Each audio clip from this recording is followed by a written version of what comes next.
stuck in a hailstorm.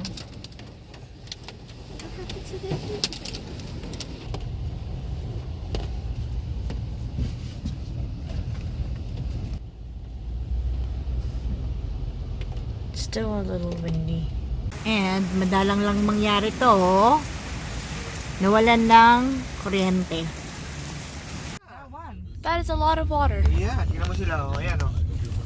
That guy got stuck. See all the water that's Ayan, oh. here. He looks very upset. Yeah. Oh no. Oh, that is no. so Yes. much. Oh my god. Yeah. So we're gonna try and get across this. But that car is just stuck. Oh my gosh. Okay, let's try. That is oh. Oh my god. See?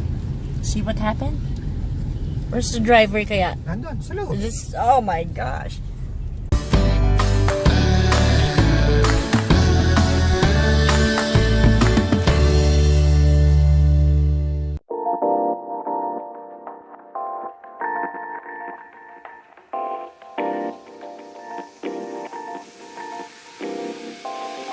Pinag-uusapan namin how to say Kootenay.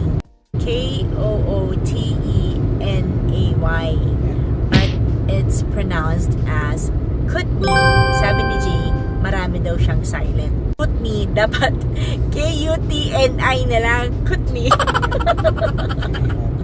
Pinahirapan pa tayo.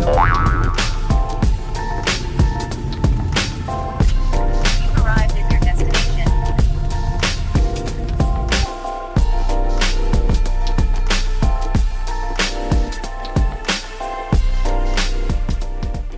Okay, so we're finally here at Kootenay Park, McLeod Meadows. So, mga 10:30. Ngayon pa lang nagsa-start dumilim. I finally got off work kasi ng 6 o'clock. And then we got caught in the hailstorm. And then it was on and off for a while kasi we were thinking, ano ba, tutuloy ba kami o hindi? Until we finally decided to continue on. We are now starting our camping weekend, the first of the year. Ayan, matagal na naming niready to eh. I think a few months back yung cargo box namin, roof cargo box. And that's where our stuff is. And yung mga boys will be helping Jay assemble our tent. Madilim na, pero silipin natin what's happening here.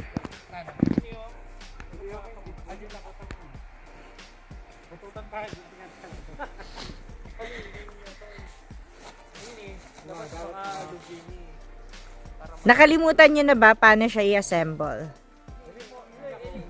Matagal pa to. So, iwan na muna natin sila.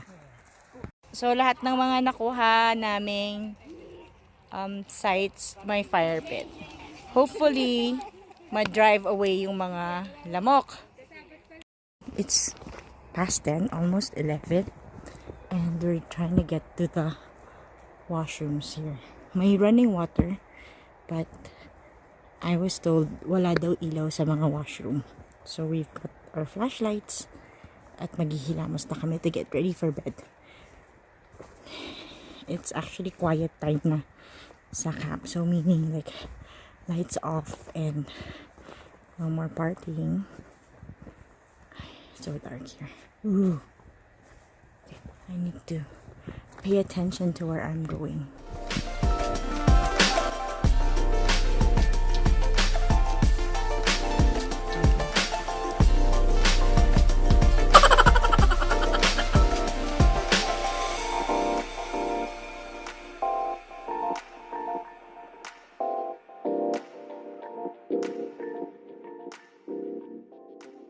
So this is day 2 of our camping trip, and I just want to show you in the daylight what our campsite looks like.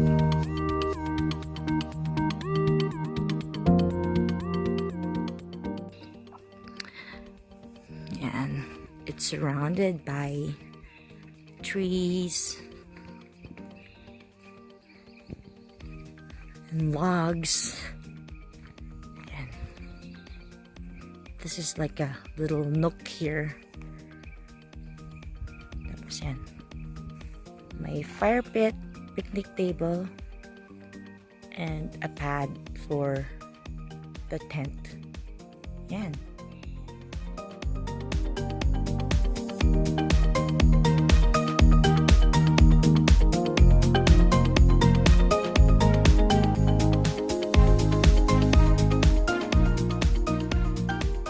Good morning, breakfast time.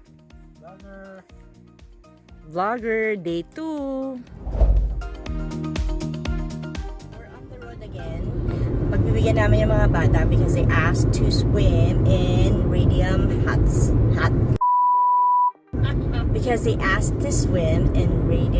Springs. So, punta kami doon ngayon.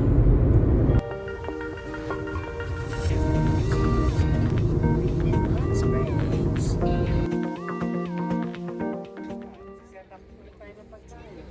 Yeah, the tropa deciding on the kids swimming. At dahil maraming tao sa Radium Hot Springs, our next option is Fairmont Hot Springs. So we're going now. Sabi lang mga 20 minutes lang daw. It's close to the public. That's why we couldn't go in. And lipat na naman. We might go to the natural hot springs. It's near past them. It's like a natural.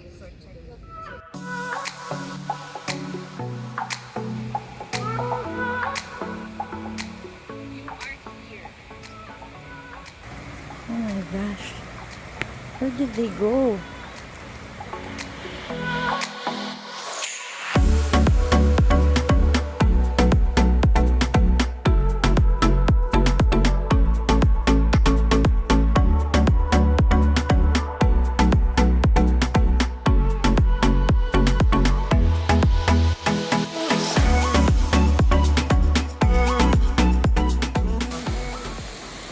Okay.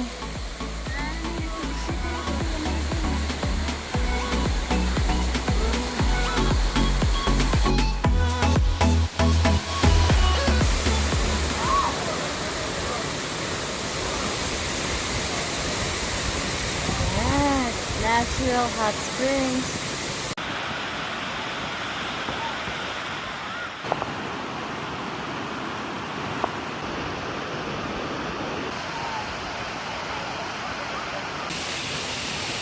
Ayun sila sa natural hot springs.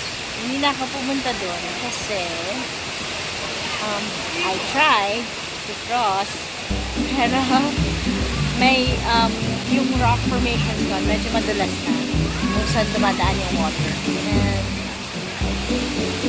parang kilala ka pang dumadaan. Ayun, yung mag-ama, they're trying to get back to this side.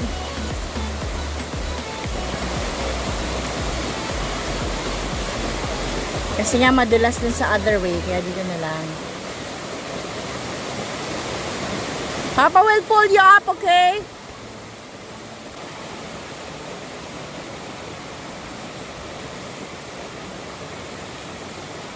Good job, baby. Good job. Have fun? Yes. Kiss. Ayun. Hey! Sarap maligo. Sana marami na ko itong bunimat. Wah. Mainit, maligam-gam na. Maligam-gam. Yan, nakaahon na lahat. Sigurado kayo. Magbilang muna kayo. Magbilang muna kayo. Baka may naiwan.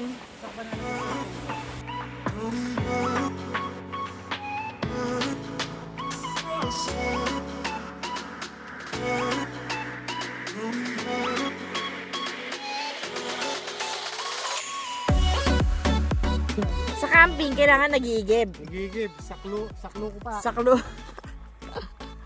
Ayun, ang tawag dyan, shower tent.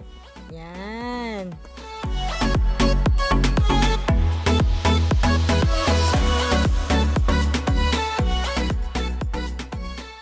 Yan. Dito kami mag-shower. Are you recording this? Yeah, but they can't see you. Kiss is inside with the cold water. Oh yeah. There's grass on my channel.